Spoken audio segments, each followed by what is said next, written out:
अस्सलाम वालेकुम। ये वीडियो मेरा रमज़ान शुरू होने से पहले का है, रमज़ान की तैयारियों का, यानी जो मैं आपके साथ में आज शेयर कर रही हूँ। जी हाँ, मैंने कुछ मसाले भूनकर पीस कर रखे हैं। ये वो मसाले होते हैं जो हमें छोटी छोटी चीज़ों में थोड़े थोड़े से डालने होते हैं। बाज़ औक़ात हमें ये चाट में भी डालने का मन कर जाता है, लेकिन अगर पिसे हुए नहीं होते तो आलकस आ जाता है और वक्त काफ़ी ज़्यादा ज़ाया हो जाता है।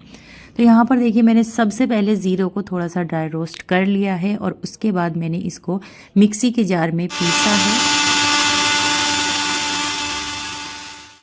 यहाँ पर मैं आपको एक बात और बताना चाहती हूँ कि जो मेरी मिक्सर है ये मैंने रमज़ान से 1-2 रोज़ पहले ही ली है। इससे पहले जो मेरी मिक्सी थी मैं उसमें भी इसी तरह से अपने रमज़ान की तैयारी करके रखती थी, मसाले पीस कर, लेकिन ये मिक्सी उससे कहीं ज़्यादा बेहतर है। और यहाँ पर देखिए, कुछ ही सेकंड में ज़ीरा मेरा बिल्कुल बारीक हो चुका है, बहुत अच्छे से इसमें ज़ीरा पिसा है।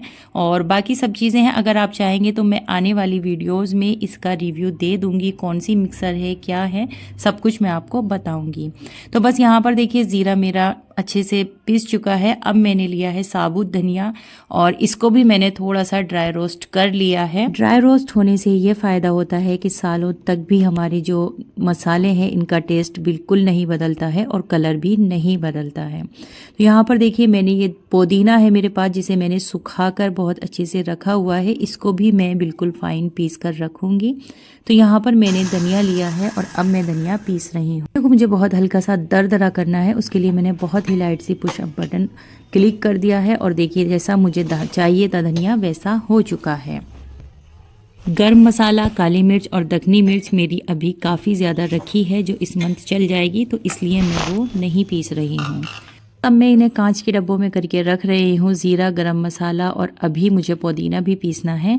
ये मसाले और काली मिर्च, दखनी मिर्च, सभी मसाले आपके चने की चाट में और दही भल्ले वगैरह में और फ्रूट चाट में, नींबू पानी वगैरह में सब कुछ यूज़ होता है। काफ़ी और भी बहुत सारी चीज़ें हैं जिनमें हमें इनका यूज़ करना होता है, और अगर ये ऑलरेडी तैयार रखे हो हमारे किचन में तो बहुत आसान काम हो जाता है।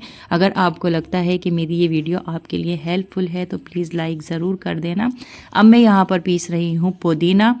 तो ये पुदीना भी मेरा झटपट से पिसकर तैयार हो चुका था और मैंने यहाँ पर इसको भी एक कंटेनर में कर दिया है, जो मैं आपको नहीं दिखा सकी हूँ, वक्त बहुत कम था। तो बस यहाँ पर